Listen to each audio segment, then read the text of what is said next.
Hey, I'm Doug. Welcome to Backcountry Pilgrim, a channel all about backpacking, camping, and hiking. If you are into that stuff, why don't you click subscribe, and then we will get to it.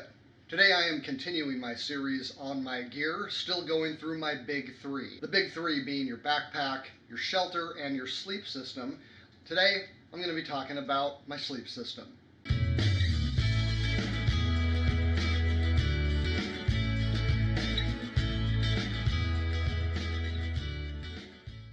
When I very first got into backpacking, I went out and got me a really nice cottage industry mummy bag.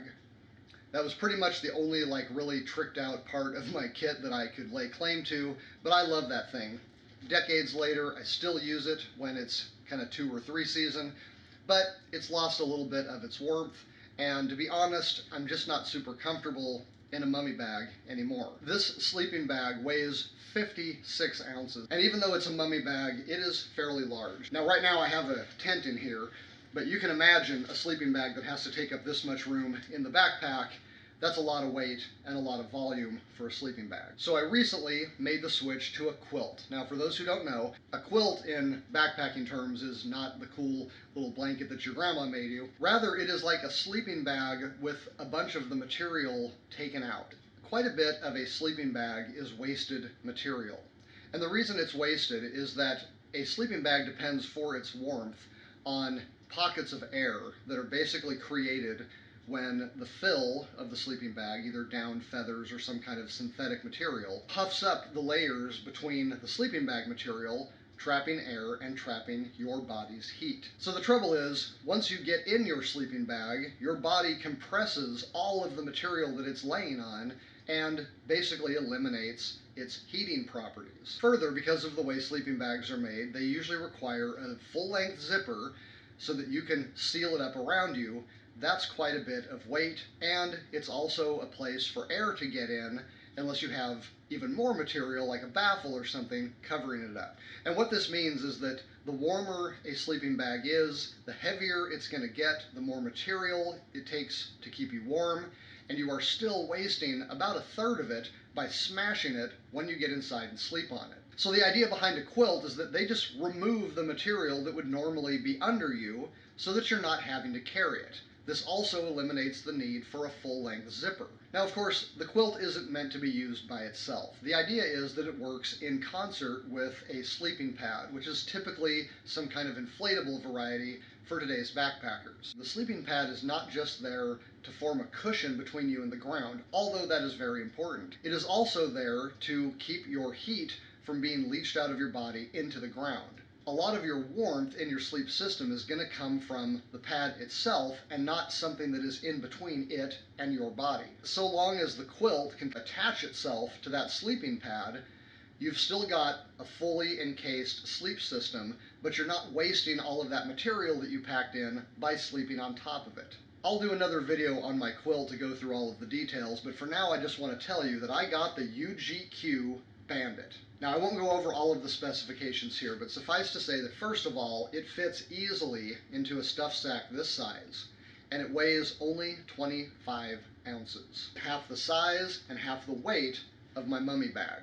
And believe it or not, it's actually warmer. I also have a cheap little sleeping bag liner that I got from Walmart for like $8. And what it does is add a thin layer of warmth and protection between you and your sleeping bag or quilt. Quilts and sleeping bags can really absorb a lot of your sweat and dirt and nastiness that comes off you when you're hiking. So it's nice to have this as an intermediate layer between your dirty, stinky body and your nice sleeping bag or quilt. It also adds a little bit of warmth in case you need it. The only thing I don't like about this one is that despite its size, this weighs 11 ounces. So you're adding about 3/4 of a pound to your kit just to have something that you might not even really need. Okay, next let's talk about my sleeping pad. I have the Nemo Tensor.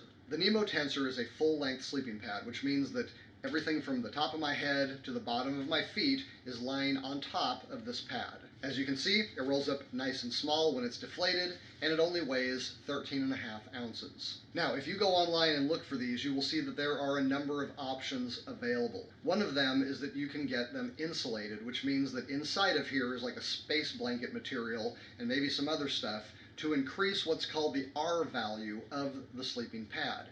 The R value has to do with how warm a given pad is, how much insulating power it has. In other words, how much heat is it going to retain rather than pass through. If your pad is going to be used in the cold of winter, you want something above a 5. And for 3 season, between 2 and 5 is probably fine.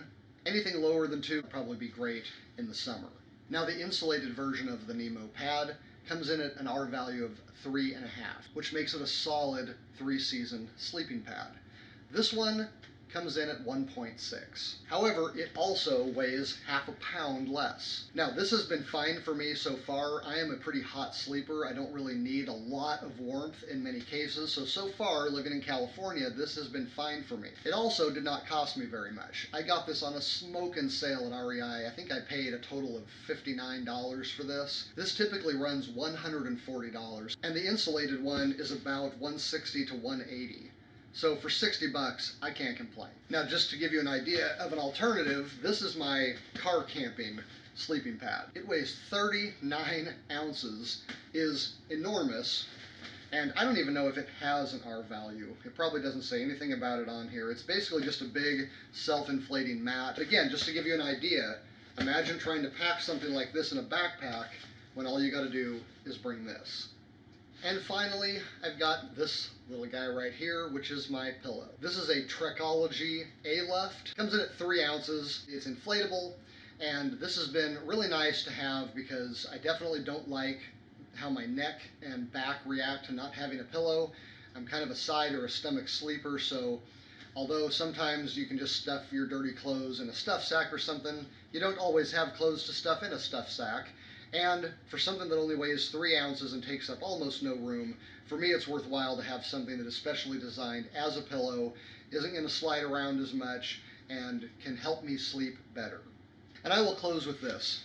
Although a sleep system may not seem like that big of a deal, it is important to get a good night's sleep on the trail. As important as it is to go as light as possible and as comfortable as possible to keep yourself from getting injured or keep yourself from not being able to do the mileage you want to do, if you don't get a good night's sleep, that's like adding pounds and adding discomfort to your kit. Your body needs sleep.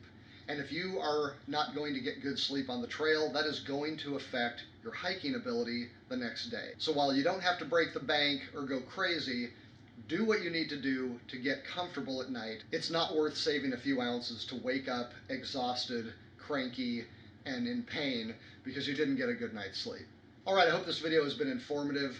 If it has, if you've gotten any value out of it, would you mind clicking that like button? I would really appreciate it. And let me know in the comments, what is your sleep system? What do you like about it? What don't you like about it? I'm always looking for ways to improve.